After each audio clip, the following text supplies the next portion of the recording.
Maswerteng gabi po mga ka-STL. Narito na po ang resulta ng STL Bulacan para sa araw na to, 3rd draw, November 14, 2024.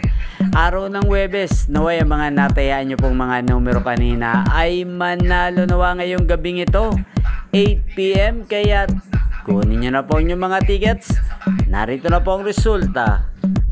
Ang mga numerong nanalo sa STL Bulacan ngayong gabing ito, November 14, 2024. Third draw result, 8 PM, 9 at 29 in exact order. Sa lahat po ng tumaya kanina para sa third draw ng 9 at 29, congrats po sa inyo. Panalo po kayo. Again, 9 at 29 in exact order.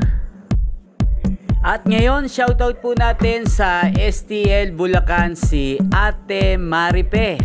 Ate Maripe ng Bulacan, shoutout po sa iyo. Naway isa ka po sa swertihin ngayong gabing ito sa STL Bulacan. At sa lahat po ng mga taga Bulacan na aking mga subscribers sa aking channel, shoutout po sa inyo. At sa lahat po ng sumusuporta sa akin dyan sa Bulacan, shoutout po. Ayan nyo pong napanood ang resulta ng STL Bulacan sa channel na to, Roderick Hernandez TV. Maraming salamat po sa patuloy nyo pong panonood sa aking channel. Huwag pong kalimutang mag-subscribe. Thank you for watching.